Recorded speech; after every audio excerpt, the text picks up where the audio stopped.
লাগিছে এই সংগ্ৰাম চলিছে মৰাণ আজি জাগিছে মৰাণ আজি জাগিছে এই জয় জ্বলিছে মঞ্চাটোৰ জিন্দাবাদ মঞ্চাটোৰ জিন্দাবাদ মঞ্চাটোৰ জিন্দাবাদ জাতীয় মহিলা বৰ্গ জিন্দাবাদ মহান জাতীয় মহিলা বৰ্গ জিন্দাবাদ মহান জাতীয় মহিলা বৰ্গ জিন্দাবাদ জয় আলগাম জয় আলগাম। নিশ্চিতভাৱে আমি এটা কথা ক'ব লাগিব, মৰাণসকলে আজি 38টাকৈ বছৰ অৰুণাচলত বসবাস কৰা পি আৰ চিৰ কাৰণে যিখন আন্দোলন চলাই আছিল, এই আন্দোলনখন গণতান্ত্ৰিকভাৱে চলাই থকা আন্দোলনখনক মষিমূৰ কৰিবৰ কাৰণে যোৱা জিলা প্ৰশাসনে আচলতে আমাৰ মৰাণ ছাত্ৰ সন্থাৰ কৰ্মীৰ ওপৰত যিদৰে কেছ জপিয়াই দিছে বা আমাৰ মৰাণ জনগোষ্ঠীৰ ওপৰত যিদৰে মানে বল প্ৰয়োগ কৰিছে, এই কথাটোত আমি মধুৰ মৰাণ ছাত্ৰ সন্থা কেন্দ্ৰীয় সমিতিয়ে ধিক্কাৰ জনাইছোঁ। আমি অৰুণাচল গভৰ্ণমেণ্টক আহ্বান জনাইছিলোঁ যে অৰুণাচলত বসবাস কৰা মৰাণসকলক PRC প্ৰদান কৰিব লাগে। অৰুণাচলত বসবাস কৰা মৰাণসকল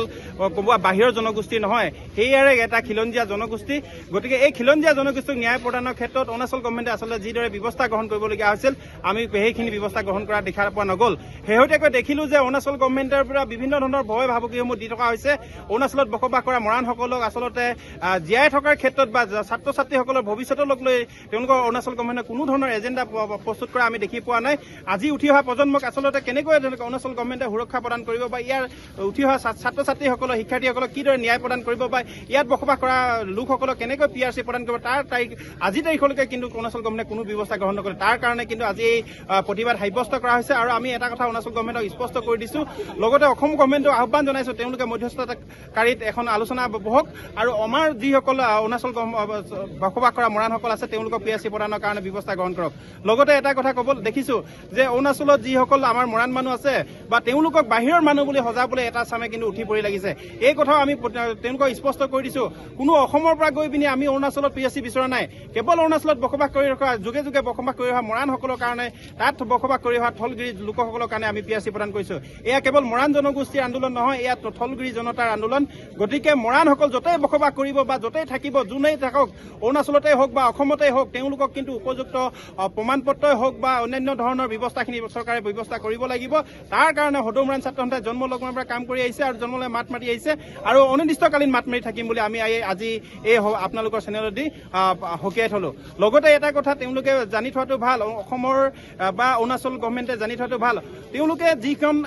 আমাৰ যি PRC প্ৰদানৰ যিখন আন্দোলন মষিমূৰ মানে যিদৰে বল প্ৰয়োগ কৰিছে বা জিলা প্ৰশাসনে যিদৰে হেঁচা প্ৰয়োগ কৰিছে, তাৰ অন্তৰালত কিন্তু ৰাজনৈতিক ষড়যন্ত্ৰ আমি গম পাইছোঁ। গতিকে সেই ৰাজনীতিবিদসকলক আমি সকীয়াই থৈছোঁ, যদি তেওঁলোকে আমাক সহযোগিতাখিনি কৰিব নাই, অন্ততঃ বিৰোধিতাক নকৰিবলৈ কিন্তু আহ্বান জনালোঁ। কাৰণ আমাৰ সতীৰ্থসকলক হাত উঠোৱা আমাৰ মৰাণ জনগোষ্ঠীক অত্যাচাৰ কৰা মানে মৰাণ ছাত্ৰ সন্থাৰ প্ৰতিগৰাকী বা মৰাণ জাতিৰ প্ৰতিগৰাকী মানুহক তেওঁলোকে অত্যাচাৰ কৰা। গতিকে মৰাণসকলৰ লগত তেওঁলোকক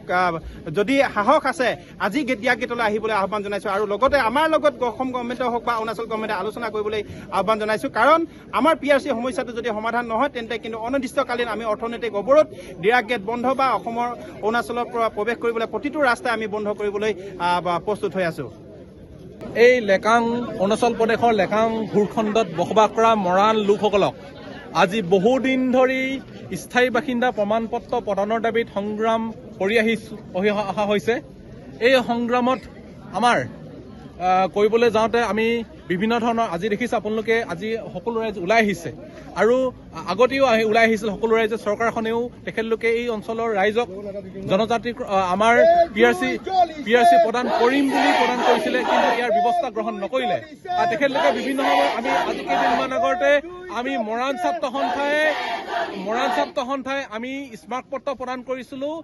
আমি মুখ্যমন্ত্ৰী অৰুণাচল প্ৰদেশৰ মুখ্যমন্ত্ৰী ডাঙৰীয়ালৈ। তাৰ পাছত তেখেতলোকক কৈছিলোঁ যে বিষয়টো স্পষ্টীকৰণ অতি সোনকালে আমাক লাগে, উত্তৰ বিচাৰিছিলোঁ, কিন্তু অৰুণাচল প্ৰদেশৰ মুখ্যমন্ত্ৰী ডাঙৰীয়াই সেই উত্তৰ আজি পৰ্যন্ত আমাক নিদিলে।